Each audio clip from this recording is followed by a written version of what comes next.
Good evening to all of you. Am I audible to all?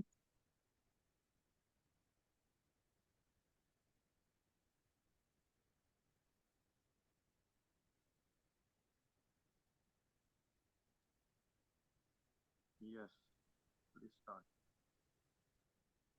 आप लोगों को मेरी वॉइस आ रही है? आ रही है, आ रही है। वो आज का सेशन स्टार्ट करते हैं। तो अभी स्टार्टिंग में भी क्वेरी आई है HDFC लाइफ से रिलेटेड। तो HDFC लाइफ का अगर हम लोग देखें वीकली टाइम फ्रेम पे, तो ये प्रॉपर वीकली के डिमांड जोन में है अभी। लेकिन अभी हम लोग कंफर्म ये नहीं बोल सकते कि यहीं से प्राइस अभी अप मूव जाएगी, क्योंकि मार्केट में थोड़ी सी अभी सेलिंग प्रेशर चल रही है। और इसने अगर वीकली के डिमांड जोन को बोले तो एक तरह से ब्रेक कर दिया है, बट क्लोजिंग अभी नहीं मिली है। मतलब जब भी प्राइस नीचे जाने की कोशिश कर रही है वहां से बाइंग जनरेट हो जा रही है। और यहाँ पे अगर हम लोग देखेंगे, अगर मैं आपको ट्रेडिंग व्यू के चार्ट पे लेके आऊँ, तो HDFC life Kailangan mo na harap. Hindi.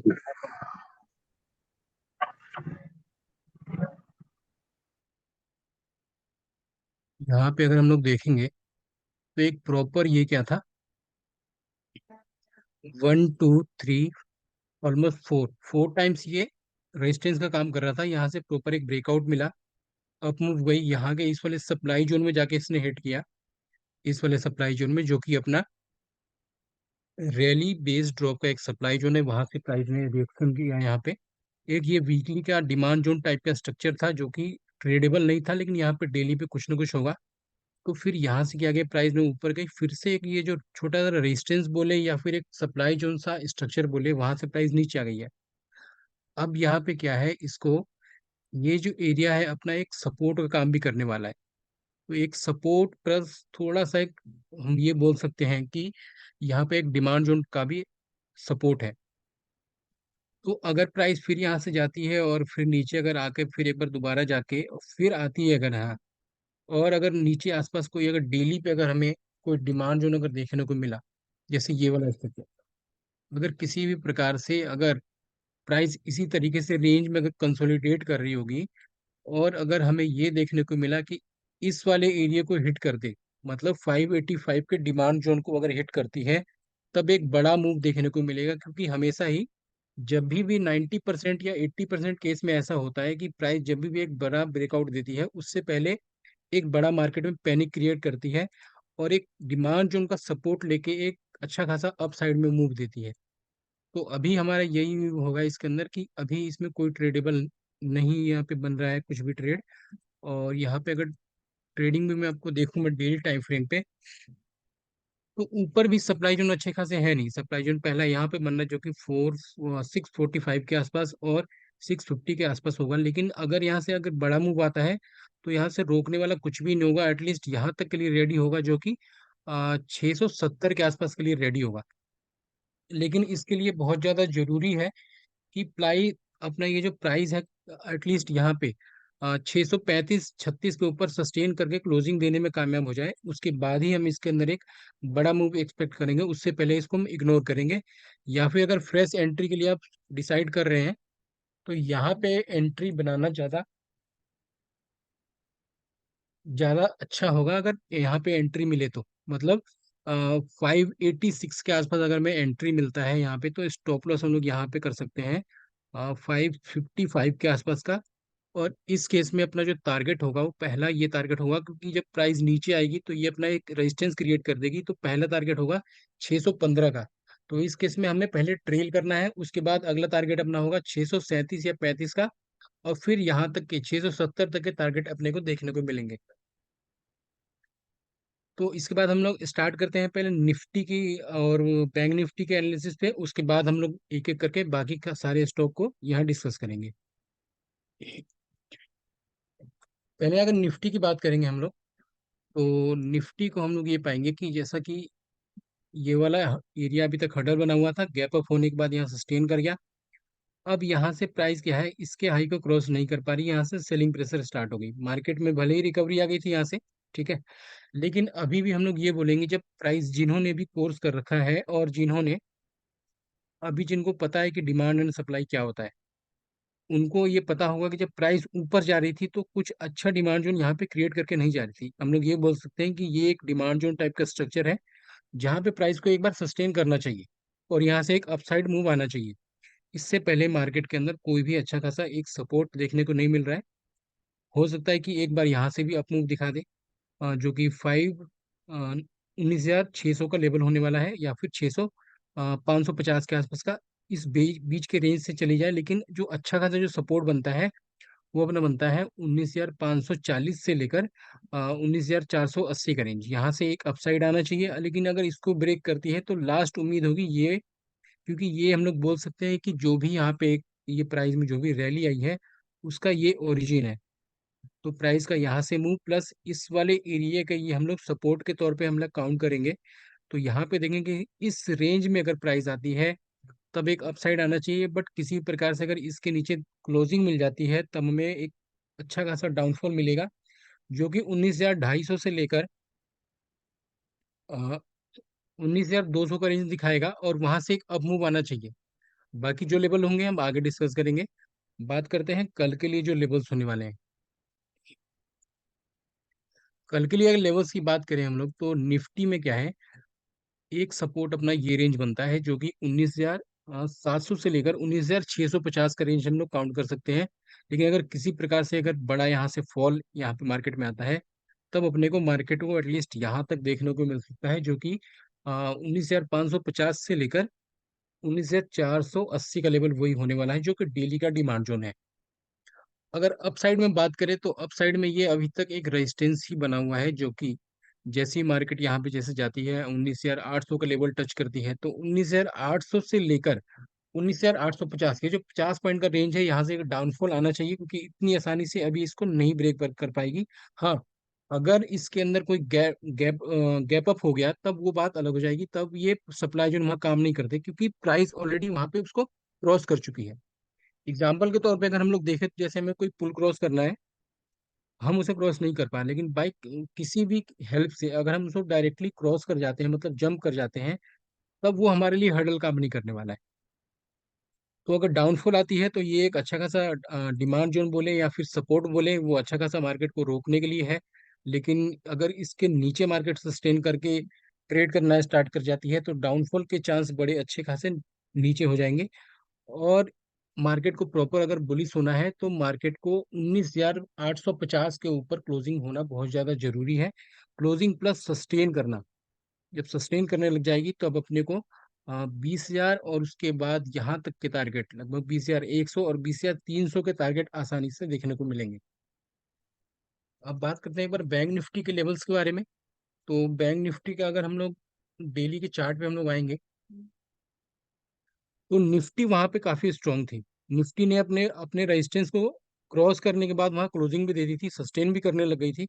But bank Nifty ने क्या किया, ये एक सप्लाई जोन जो बोले जो अच्छा खासा डाउनफॉल आया था, सप्लाई जोन प्लस रेजिस्टेंस को अगर हम लोग यहाँ पे मिक्स करेंगे तो पाएंगे कि इस एरिया को इसने हिट करने के बाद डाउनफॉल ही देते चली गई। तो यहाँ पे अगर हम लोग ये बोले कि मार्केट को डाउनफॉल करने के लिए सबसे बड़ा जो रीजन है यहाँ पे अपना बैंक निफ्टी होने वाला है। बाकी ये न्यूज चलती रहेंगी कि इसका वॉर हो गया, इसका वॉर हो गया, इस वजह से मार्केट गिरी है। लेकिन इसराइल की ये अगर बात करें, इसराइल का जो अपनी अभी वॉर चल रहा है, तो वहां पे इसराइल के वॉर से मार्केट का उतना गिरना कुछ इफेक्ट नहीं होना चाहिए, क्योंकि इसराइल से ऐसा कुछ है नहीं कि वहां से तेल की सप्लाई रुक जाएगी, वहां से कुछ ये हो जाएगा तो बड़ा कोई क्राइसिस आ सकता है। तो मार्केट के लिए क्या है, बैंक निफ्टी ने इसको गिराया है, तो इस वजह से मार्केट नीचे आ रही है। और बैंक निफ्टी के पास सपोर्ट आसपास कुछ नजर नहीं आ रहे, डेली पे तो नजर नहीं आ रहे। लेकिन ध्यान रहे कि जैसे ही मार्केट 44,800 के ऊपर या फिर 44,780 के ऊपर अगर सस्टेन करना स्टार्ट करती है बैंक निफ्टी, तो एक बहुत बड़ा रेंज देखने को मिलेगा अपने। सडनली बड़े बड़े ग्रीन कैंडल हमें देखने को मिल जाएंगे, लेकिन उससे पहले हमें बुलिश नहीं होना है। बात करते हैं एक बार कल के लिए जो लेवल्स होने वाले हैं बैंक निफ्टी में। तो बैंक निफ्टी ने अपने ऑलमोस्ट अपने सपोर्ट के पास ही क्लोजिंग दी है, लेकिन अगर हम लोग डॉ जोन्स के देखेंगे तो वो थोड़ा सा नेगेटिव है, प्लस अभी मार्केट का अगर स्ट्रक्चर देखें तो ग्लोबल न्यूज़ काफ़ी ज़्यादा नेगेटिव हो रहे हैं आजकल। तो उस चक्कर में अगर डॉ जोन्स को हम लोग देखेंगे तो लगभग 39 पॉइंट उसने प्लस में, ग्रीन में क्लोजिंग दी है। लेकिन एक टाइम ऐसा था कि लगभग 200 कुछ पॉइंट वो ऊपर थी, लेकिन वहां से एक अच्छा खासा सेलिंग प्रेशर आया। तो अगर यहाँ से बैंक निफ्टी गैप डाउन होती है तो इसके लिए पहला सपोर्ट बन जाएगा ये 44,100 से लेकर 44,000 का रेंज। और उसके नीचे अगर हम लोग देखें तो एटलीस्ट यहाँ पे मतलब 44,000 और 43,900 से लेकर 43,750 का जो रेंज होने वाला है, ये रेंज ठीक लग रहा है, जो कि मार्केट को रोक सकती है। बात करें अगर रेजिस्टेंस की, तो अगर हम लोग इसको यहाँ पे मर्ज कर दे, इस सप्लाई जोन को प्लस इस सप्लाई जोन को, जो कि 44,640 या फिर 650 बोले तो ठीक है, 44,650 से लेकर 44,500 का रेंज, मतलब ये अपना 150 का जो पॉइंट है, वहां से एक मार्केट के अंदर सेलिंग आ सकती है। इसमें हम क्या कर सकते हैं कि अगर मार्केट यहाँ पहुंचती है तो हम लोग 44,700 का कॉल सेल कर सकते हैं, साथ में हेज कर सकते हैं 44,800 या फिर 44,850 के आसपास के। हाँ, 44,800 के रेंज से हम लोग उसको हेज कर सकते हैं, जिसमें अपना स्टॉप लॉस ये होने वाला है। अब एक बार H D F C bank को हम लोग देखें तो bank Nifty sorry H D F C bank को हम लोग देखेंगे तो कोई मुझे बता सकता है कि H D F C bank का रिजल्ट क्या है अभी? शायद इसका रिजल्ट था अभी।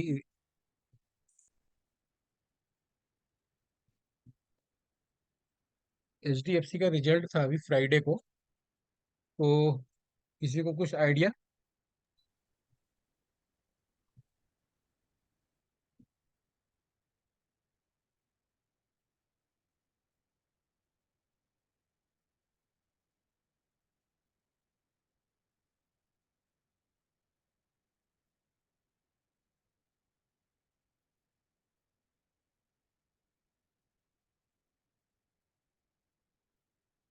कोई आइडिया नहीं। यहाँ पे क्या है कि बैंक निफ्टी अगर हम लोग देखें तो एक बहुत ही अच्छे खासे रेंज में यहाँ पे कंसोलिडेट कर रहा है अभी।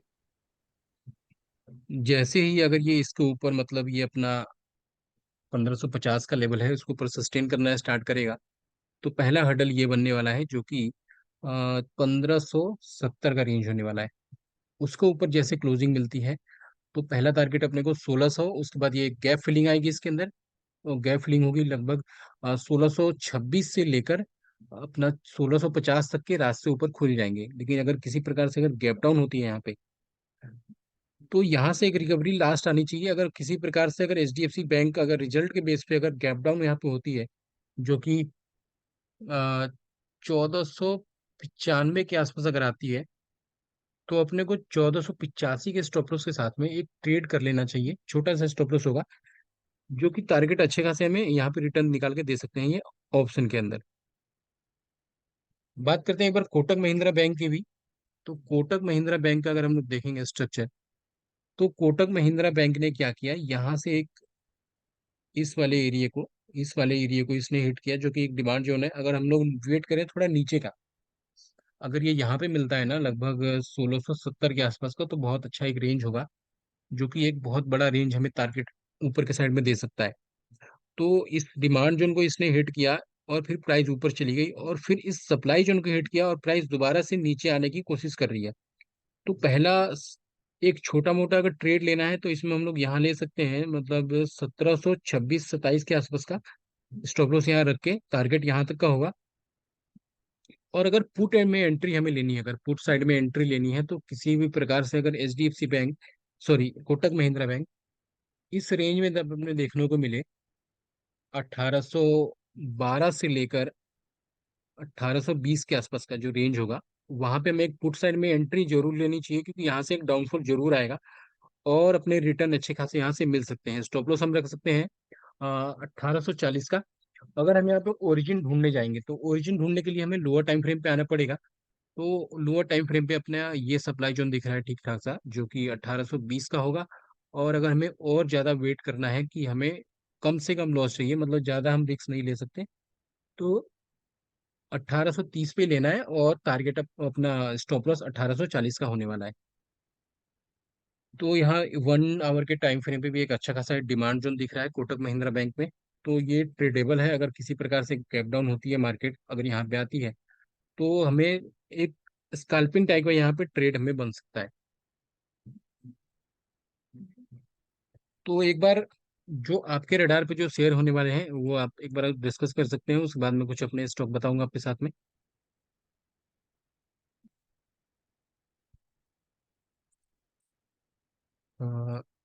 यस, इट इज कॉस्ट, अच्छा 15%। ठीक है, मंडे को एचडीएफसी का रिजल्ट, अच्छा मंडे को रिजल्ट आएगा, ओके। मंडे को रिजल्ट आएगा, कोई बात नहीं। तो अभी हमने कोई एचडीएफसी में ट्रेड नहीं ले नहीं रखी, तो डरने की जरूरत अभी है नहीं।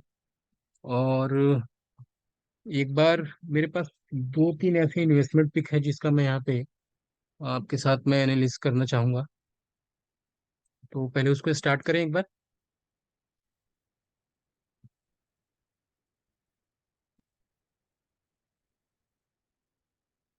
दो तीन ऐसे इन्वेस्टमेंट पिक है जो कि आ, यहाँ आपके साथ में डिस्कस करना चाहूंगा।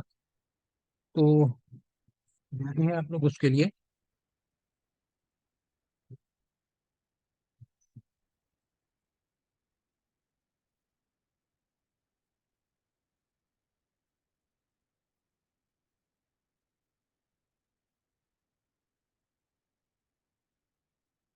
किसी को रिप्लाई नहीं आ रहा, मतलब कोई इंटरेस्टेड नहीं है उसके लिए? ओके, तो फिर हम अभी दूसरे स्टॉक के बारे में आते हैं।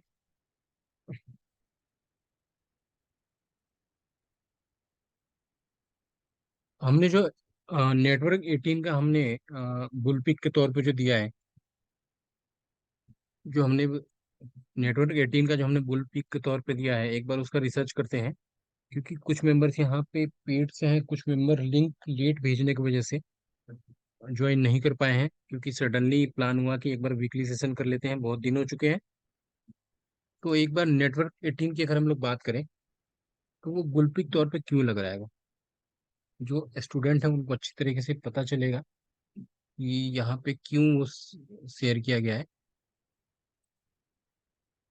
अगर हम लोग ईयरली टाइम फ्रेम पे आते हैं, ये हमें सही से कंफर्म होगा इस पे।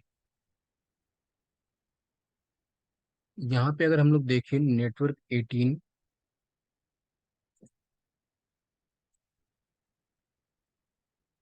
यहाँ पे देखिए क्या हो रहा है। यहाँ पे, यहाँ पे इसने क्या किया है, प्राइस ने ईयरली का एक डिमांड जोन क्रिएट किया है। मतलब इसने प्रॉपर एक इतने बड़े रेंज को, हम लोग बोल सकते हैं कि ये जो रेंज अपना होने वाला है 2012 से लेकर 2020 तक, इतने बड़े रेंज को इसने क्रॉस करके यहाँ पे ब्रेकआउट दिया है। ठीक है, ब्रेकआउट देने के बाद प्राइस नीचे आई, प्रॉपर एक एंट्री मिली डिमांड जोन के अंदर, और फिर प्राइस ऊपर जा रही है। यहाँ पे अगर हम लोग आते हैं मंथली टाइम फ्रेम के ऊपर, तो क्या पाएंगे? अगर यहाँ पे हम एक बार ईएमए को ऑन कर लेते हैं, तो मंथली के ईएमए को इसने क्या किया, बहुत बार टेस्ट किया है। ठीक है, अब फाइनली क्लोजिंग मिली, फिर नीचे आई रीटेस्ट पे, और फिर ऊपर जा रही है। एक बार को यहाँ पे छोटा मोटा एक नीचे आ सकता है करेक्शन, क्योंकि ये इतना अच्छा कोई सप्लाई जोन है नहीं जो कि पूरा एकदम नीचे क्रैश कर देगा इस स्टॉक को। अगर हम लोग इसको सीधा 6 मंथ के चार्ट पे आते हैं और फिर यहाँ पे देखते हैं, तो ये बहुत अच्छा स्ट्रक्चर लग रहा है। पहला टारगेट अपने को आसानी से 120 का तो इसमें गारंटेड टारगेट होना चाहिए। ठीक है, पहला टारगेट 120 का, उसके बाद ये इसका अगला हर्डल जो होने वाला है वो 160 से लेकर 190 का होने वाला है। जैसे ये 190 के लेवल को क्रॉस करेगा, उसके बाद इसके अंदर से रैली आनी स्टार्ट हो जाएगी। लेकिन ये नहीं कि अब अभी हमने ये स्टॉक को यहाँ सेलेक्ट किया और वो रैली आती रहेगी। फिर बीच में इन लेवल्स के पास ये जाके कंसोलिडेट करेगी, थोड़ा नीचे आएगी, किसी डिमांड जोन का यहाँ पे सपोर्ट लेगी, फिर ऊपर जाएगी, फिर किसी सप्लाई जोन में एंट्री होगी, फिर नीचे आएगी। मतलब एक लंबा प्रोसेस होगा। और ये स्टॉक भी छोटा सा है, तो इसके अंदर एक अच्छा खासा एक पोटेंशियल लगता है। क्योंकि अगर हम लोग बड़े टाइम फ्रेम पे भी आते हैं, अगर हम लोग मंथली टाइम फ्रेम पे भी आ जाए, तो ये जो हमने टारगेट बोला है 150 का, पहले तो वहां चला जाएगा 150 से 60। उसके ऊपर जब ये यहाँ पे सस्टेन करना स्टार्ट कर जाएगा इसके ऊपर 190 के ऊपर, तो अपना टारगेट सीधा यहाँ पे चला शिफ्ट हो जाएगा लगभग 250 प्लस का, और उसके बाद यहाँ पे 330 का। तो इसमें एक बड़ा व्यू लेके चलना पड़ेगा अगर हमें इसके अंदर बाइंग करनी है, क्योंकि ये बहुत ही अच्छा स्ट्रक्चर बन रहा है। फिर भी अगर हमें इसके अंदर स्टॉप लॉस यहाँ पे रखना है, क्योंकि हमें ज़्यादा रिस्क लेना ही नहीं है, तो यहाँ पे स्टॉप लॉस आपको, जो ज़्यादा रिस्क नहीं लेना चाहते हैं वो स्टॉप लॉस यहाँ पे शिफ्ट कर सकते हैं। जो कि ये शिफ्ट होने वाला है 55 का। 55 के अगर नीचे वीकली क्लोजिंग मिल जाती है तो हमें एग्जिट कर जाना है, लेकिन जो लॉन्ग टर्म के लिए होल्ड करना चाहते हैं वो स्टॉप लॉस रख सकते हैं यहाँ पे। जो कि अपना स्टॉप लॉस होगा ये वाला रेंज, 27 का अपना स्टॉप लॉस होने वाला है। और बाइंग में इसमें क्या करनी है, सीएमपी पे भी हम लोग कुछ क्वांटिटी, मतलब 50% क्वांटिटी हम लोग सीएमपी पे ऐड कर सकते हैं। नीचे अगर आता है प्राइस यहाँ पे 58 के आसपास तो 30%। और हमें अगर यहाँ पे ऐड ऑन करने का मौका मिले 39 के आसपास या 40 के आसपास, तो लास्ट एड ऑन कर लेना चाहिए। ठीक है।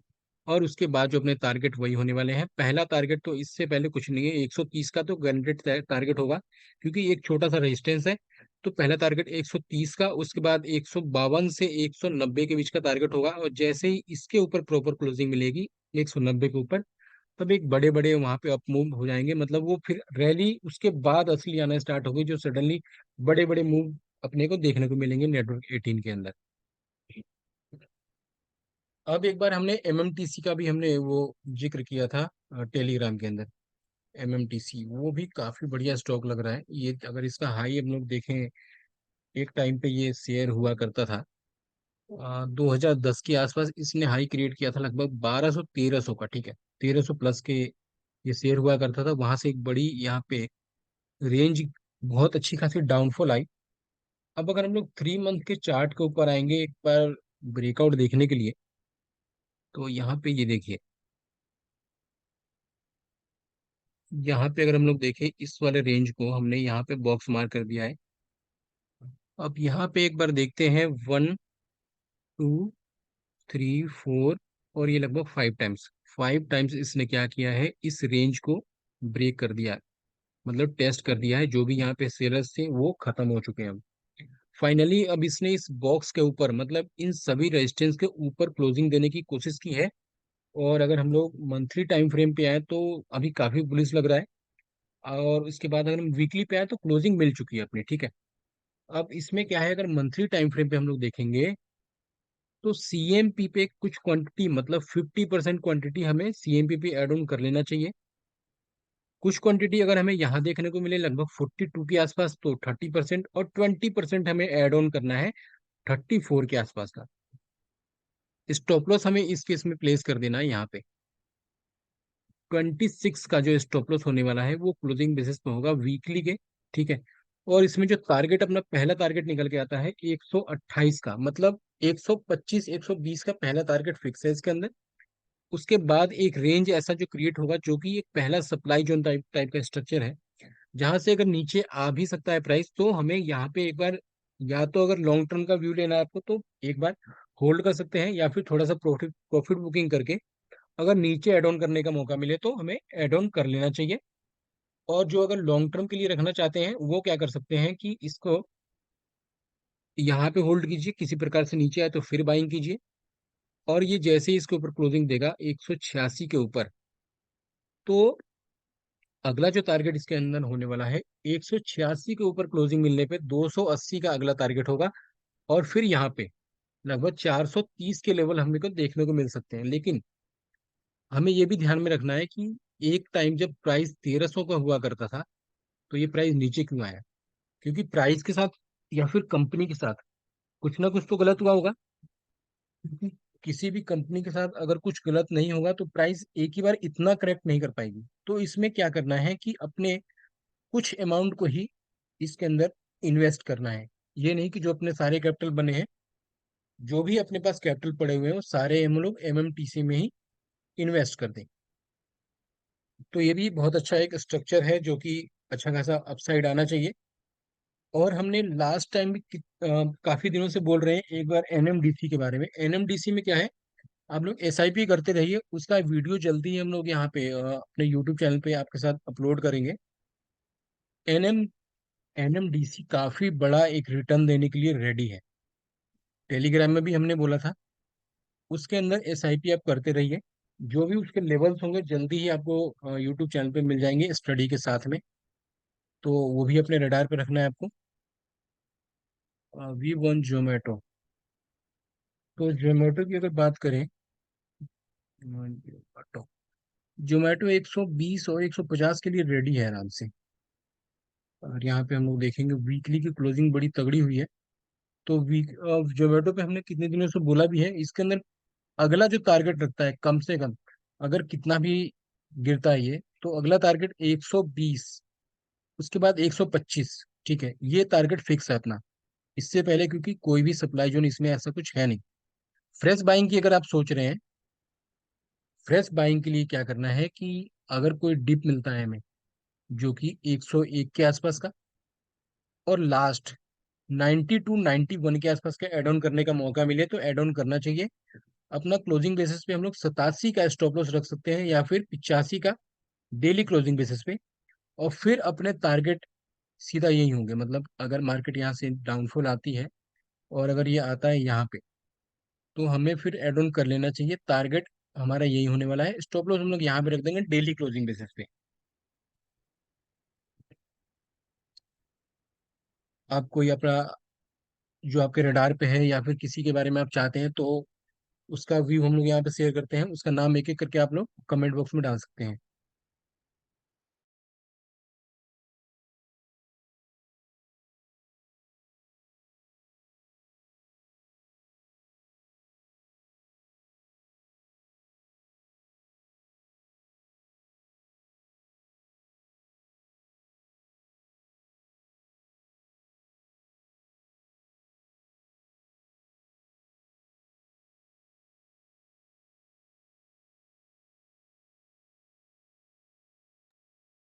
तो ये स्टॉक आपके रडार पे नहीं है?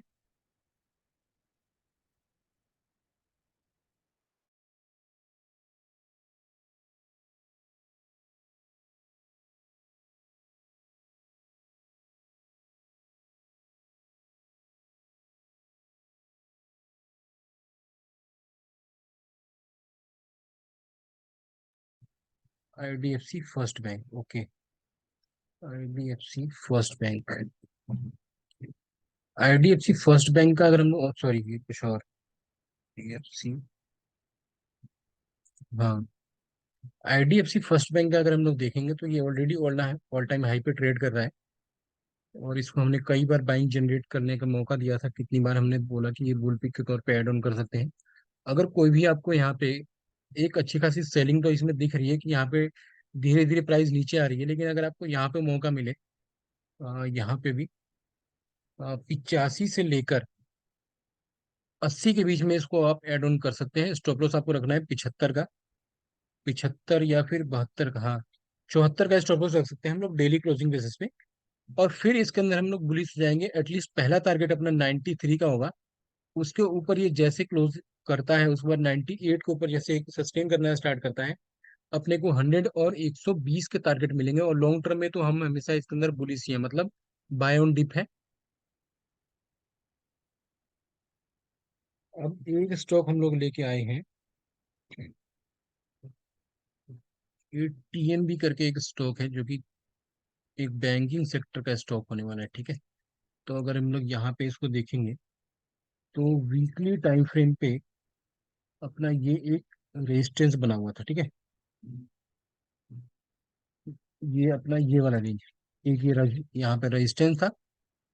इस रेजिस्टेंस को इसने क्या किया, ब्रेकआउट मिला, रिटेस्ट हुआ, फिर ऊपर जाने की कोशिश की, सेलिंग आ गई, फिर नीचे। अब इसने क्या किया है, दोबारा से इसको क्रॉस करने की कोशिश की है। ठीक है, अब हम लोग यहाँ पे क्या कर सकते हैं, स्टॉप लॉस को यहाँ पे फिक्स कर सकते हैं, जो कि अपना 524 का होगा। 524 का अगर वीकली क्लोजिंग मिल जाता है, मतलब वीकली क्लोजिंग यहाँ पे 524 के नीचे हो जाती है, हम एग्जिट कर जाएंगे। लेकिन इसके अंदर टारगेट हम लोग देखें ना, तो बहुत जल्दी इसके अंदर टारगेट अपने को 594। और उसके बाद अगर देखें तो ये एक हडल बनेगा छोटा सा, क्योंकि सेलिंग यहीं से क्रिएट हुआ है, जो कि 610 का लेवल होने वाला है। और जो अपसाइड का जो टारगेट होने वाला है, जो अपसाइड का टारगेट होगा वो एटलीस्ट 700 से लेकर 1000 का टारगेट इसके अंदर देखने को मिल सकता है। स्टॉप लॉस यहीं पे होने वाला है। अब यहाँ पे हम लोग देखते हैं एक बार कि अगर हमने यहाँ पे बाई किया तो अपना जो रिस्क हो जाएगा लगभग 47 to 45 रुपीज पर शेयर का हो जाएगा। और टारगेट एटलीस्ट अगर 700 भी जाता है ना, तो अपना 1:2.5 का टारगेट यहाँ पे अचीव हो जाएगा। ये काफी बुलिश लग रहा है। अब यहाँ पे अगर डेली टाइम फ्रेम पे हम लोग आए तो ये पाएंगे कि यहाँ पे इसने डेली पे भी अच्छा कल क्लोजिंग दिया था फ्राइडे में। गिरते हुए मार्केट में भी इसने एक अच्छा खासा क्लोजिंग दिया है। तो फ्रेश बाइंग के लिए कि अगर कल आपको डिप में एक मौका मिल जाए बाय करने का, तो आप यहाँ पे 555 से 552 तक एड ऑन कर सकते हैं। स्टॉप लॉस हमें यहीं पे शिफ्ट कर देना है। पहला टारगेट अपने को वहीं मिलेगा 590 का, और ये जैसे 610 के ऊपर क्लोजिंग सस्टेन करना स्टार्ट करेगा, 600 से लेकर 900 के टारगेट इसके अंदर फिक्स लगते हैं, क्योंकि बहुत बड़ा एक रेंज एक ब्रेकआउट हुआ है। तो इसमें एक पोजीशन बनाई जा सकती है। विच industry should be focused? Industry के तौर पे एक बार पे हम लोग बार बार मैं एक बार शेयर कर रहा हूँ आपके साथ हेवल्स का, क्योंकि दिवाली भी आ रहा है। तो अगर इसको आप इसके कोरिलेट करेंगे तो आपको ये पता चलेगा कि कुछ इसके अंदर बन सकता है। क्यों ये हेवल्स हम आपके साथ शेयर कर रहे हैं? यहाँ पे देखिए, 1 2 3 4 ब्रेकआउट, रिटेस्ट। अब इसमें क्या है, ऊपर अगर सप्लाई जोन की बात करें तो कुछ भी नहीं है यहाँ तक के लिए, ठीक है।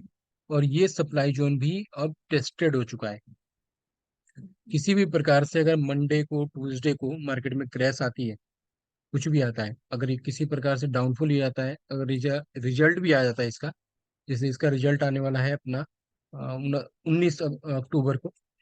तो अगर ये आपको मौका मिलता है यहाँ पे एड ऑन करने का ना, मतलब 1365 से लेकर 1360 के बीच में अगर आपको ऐड ऑन करने का मौका मिले, आपको ऐड ऑन करना चाहिए। स्टॉप लॉस आपको शिफ्ट कर देना है 1345 का। और टारगेट फिर इसमें बड़े मिलेंगे, टारगेट इसमें बड़े मिल सकते हैं। अगर इस रिस्पेक्ट स्टॉप लॉस को रिस्पेक्ट किया तो अपसाइड के टारगेट बड़े मिलेंगे। रीजन क्या है इसका? रीजन इसका ये होने वाला है क्योंकि आपको ये पता है, क्योंकि ये जब प्राइस नीचे आ रही थी तो कोई प्रॉपर सप्लाई जोन बना के नहीं आ रही थी। तो इस केस में क्या है कि जब भी एक बड़ा ब्रेकआउट होने वाला होता है ना, तो अभी रिजल्ट भी आने वाला है। तो जैसे ही प्राइस एक अच्छे डिमांड जोन का सपोर्ट मिलेगा इसे, हो सकता है कि प्राइस एक बड़ा गैप डाउन दे दे और इस डिमांड जोन के अंदर एंट्री हो जाए। जैसे ही इसके अंदर एंट्री मिले आपको, आंख बंद करके यहाँ ऑप्शन बाय कर लेना है, ठीक है। अब यहाँ पे हम लोग ऑप्शन बाय करेंगे तो 1300 का कॉल बाय कर सकते हैं या फिर 1320 का। इन दो में ही ठीक ठाक लिक्विड होने वाले हैं। यहाँ पे भी हम लोग ये नहीं बोल रहे हैं कि आपको यहाँ का वेट करना है या फिर यहीं का वेट करना है। ये भी लेवल बहुत अच्छा है। तो छोटे छोटे रिस्क ले लेने चाहिए इसके अंदर। अगर कैश में आप बाइंग कर रहे हैं तो यहाँ पे जरूर बाय करना चाहिए। किसी प्रकार से अगर गैप डाउन ही हो जाता है, तब आपको ये लेवल बिल्कुल भी मिस नहीं करना है। ये बहुत अच्छा खासा लेवल है। और फिर जब इसके अंदर मूव आएंगे ना, यहाँ से कुछ भी नहीं रोकेगा। पहला रुकावट इसका सीधा यहीं पे आएगा, फिर थोड़ा सा कंसोलिडेट करेगा। उसके बाद ये दिवाली तक लगभग 1500 से लेकर 1550 प्लस के लेवल इसके अंदर देखने को मिलने चाहिए। अब इसी से कोरिलेट करता हुआ एक बार आते हैं हम लोग वोल्टास के ऊपर। तो वोल्टास पे हम लोग जब आएंगे तो क्या पाएंगे यहाँ पे, वोल्टास ने एक बड़ा एक ब्रेकडाउन दिया है। वीकली पे देखते हैं, जहाँ पे ईएमए का सपोर्ट है, लेकिन यहाँ पे वीकली का डिमांड जोन भी है। डेली पे जब हम लोग आते हैं तो ये पाएंगे कि यहाँ पे गाइस क्या है कि ये जो लेवल होने वाला है ना, ये अगर आप थोड़ा सा रिस्क ले सकते हैं तो यहाँ पे ऑप्शन ऐड ऑन कीजिए। अगर रिस्क लेने की लाइक कैपिटल अभी नहीं है, रिसेंट में कुछ लॉस हुआ है या कुछ भी प्रॉब्लम है या फिर कैपिटल साइज स्मॉल है, कैश ऐड ऑन कीजिए। यहाँ पे जब आए तो लास्ट क्वांटिटी अगर आपने 50% यहाँ पे ऐड ऑन किया है तो कीजिए। 50% यहाँ पे मौका मिले तो बिल्कुल ऐड कीजिए। स्टॉप लॉस रखना है आपको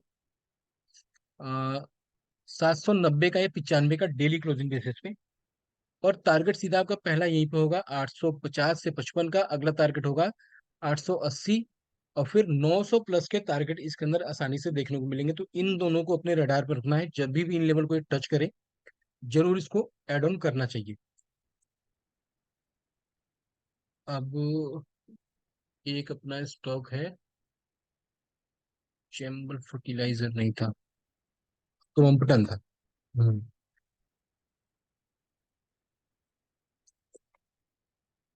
अगर यहाँ पे क्रॉम्पटन की बात करें, डिमांड जोन में यहाँ पे एंट्री मिली है, ऊपर जा रही है, लेकिन जैसे ही ये इसके ऊपर सस्टेन करना स्टार्ट करेगा, क्लोजिंग मिल जाएगी इसको ऊपर 302 के ऊपर, ये बड़े रैली के लिए स्टार्ट हो जाएगा। मतलब एटलीस्ट यहाँ पे 315-16 का टारगेट होना चाहिए।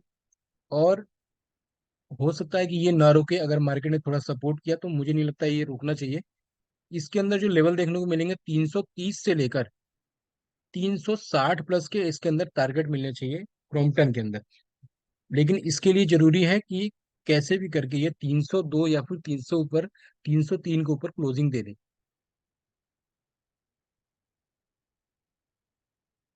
अब जो आपके पास कोई स्टॉक है तो उसके बारे में एक बार डिस्कस करते हैं।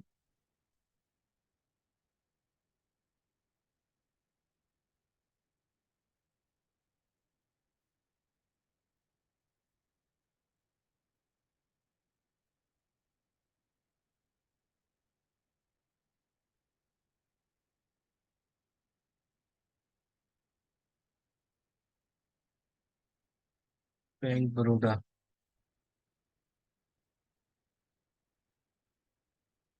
बैंक बड़ौदा का चार्ट हम लोग देखेंगे तो एक डिमांड जोन अपना ये बनता है, तो इसमें कुछ ट्रेड है नहीं।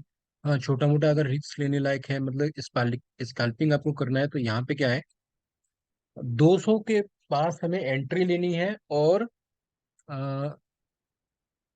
197 का स्टॉप लॉस रखना है बैंक बड़ौदा पे। और फिर इसके अंदर टारगेट एटलीस्ट यहाँ तक के देखने को मिल सकते हैं, जो कि 207 और 209 का लेवल हमें इसके अंदर आसानी से देखने को मिल सकते हैं, क्योंकि यहाँ पे स्टॉप लॉस काफी छोटा हो रहा है। तो ये अपने रडार पे रखना है। अब एक बार हम देखते हैं एक्सिस बैंक के बारे में। एक्सिस बैंक ने क्या किया है, प्राइस दोबारा से नीचे आ रही है, ये लेवल अभी तक हमारा अनटेस्टेड है। तो यहाँ पे अगर 980 के आसपास हम लोग देखेंगे तो एक लेवल यहाँ पे बनता है जहाँ पे दोबारा फ्रेश बाइंग करनी चाहिए। और यहाँ पे अगर हमें मौका मिले, मतलब 968-65 के पास मौका मिले, तो यहाँ पे ऑप्शन एड ऑन करना चाहिए। स्टॉप लॉस हमें रख देना है यहाँ पे 960 का। और फिर यहाँ से दोबारा से ऑप्शन के अंदर बड़े यहाँ पे टारगेट देखने को मिल सकते हैं। तो ये एक्सिस बैंक की भी व्यू हो गई है। एक बार एसबीआई का भी चार्ट देख लेते हैं कि एसबीआई क्या बोल रहा है। तो एसबीआई का अगर हम लोग चार्ट देखें तो वीकली पे एक अच्छी खासी इसमें सेलिंग जनरेट हुई है। वीकली पे एक सेलिंग प्लस यहाँ पे एक गैप डाउन सा स्ट्रक्चर है। लेकिन वीकली का डिमांड जोन आसपास है, लेकिन ठीक ठाक नहीं है फिर भी। इसे हमें इग्नोर करना ज़्यादा बेस्ट होगा। अगर हमें ऐड ऑन करने का मौका मिले तो हमें 560 के अराउंड इसे ऐड ऑन करना चाहिए। बाकी फ्रेश पोजीशन के लिए इग्नोर करना बेस्ट होगा, क्योंकि कुछ अच्छे स्ट्रक्चर इसमें अभी तक नहीं दिख रहे।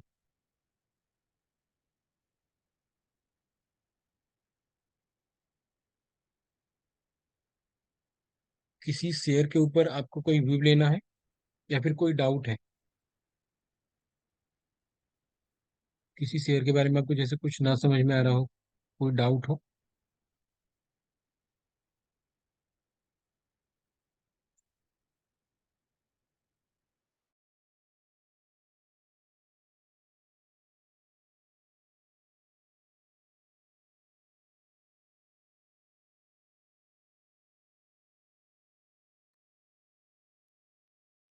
ओल्ड स्टूडेंट जो हैं वो अभी ग्रुप में दोबारा से एक्टिव हो चुके हैं, वो आप बहुत अच्छा कर रहे हो आप लोग।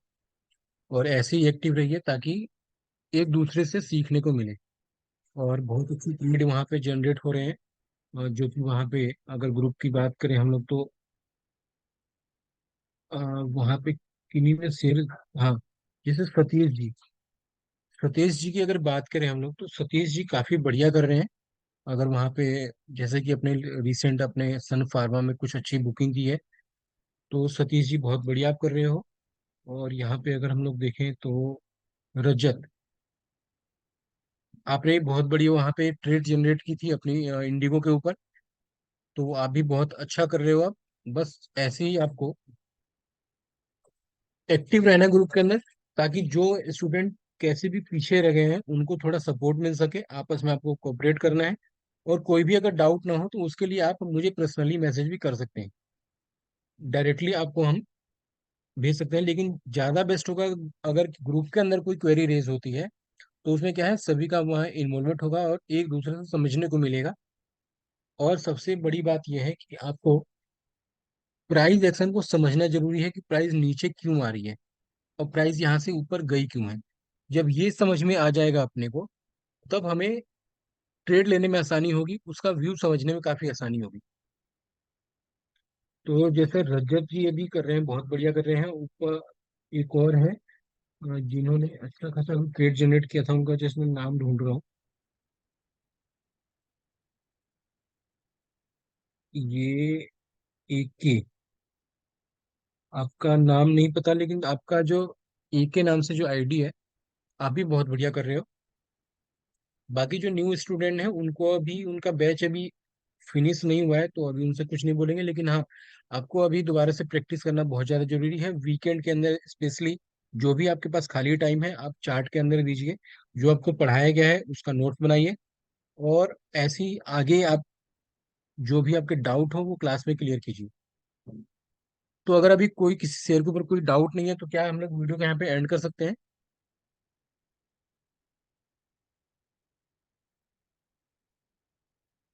यस कर सकते हैं। ठीक है, जाने से पहले एक बार रिलायंस का व्यू ले लेते हैं, रिलायंस क्या बोल रहा है हमें। रिलायंस हमें काफी बुलिश लग रहा है।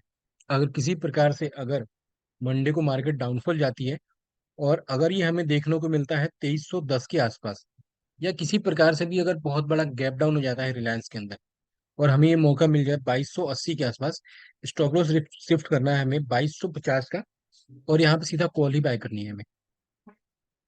क्योंकि काफी ज्यादा बुलिश है, क्योंकि इसने कई बार ईएमए को टेस्ट करने की कोशिश की है, लेकिन जैसे ही ये ईएमए के ऊपर निकलेगा ना, बहुत बड़ा यहाँ पे हमें अपसाइड में टारगेट देखने को मिलेगा। तो एक बार इसको भी अपने को रडार पे रखना है, रिलायंस को। तो इसी प्रकार से हम लोग क्या करते हैं, अब आज को यहाँ पे इस सेशन को एंड करते हैं। बाकी कुछ भी व्यू होगा वो आगे हम लेके आएंगे, और एनएमडीसी के अंदर हमें एसआईपी करते रहना है। बाकी जो उसका व्यू है जल्दी ही आपको चैनल पे अपलोड कर दिया जाएगा, लेकिन उसके अंदर एसआईपी आपको करते रहना है। तो good night guys, trade well, trade safe. Good night sir.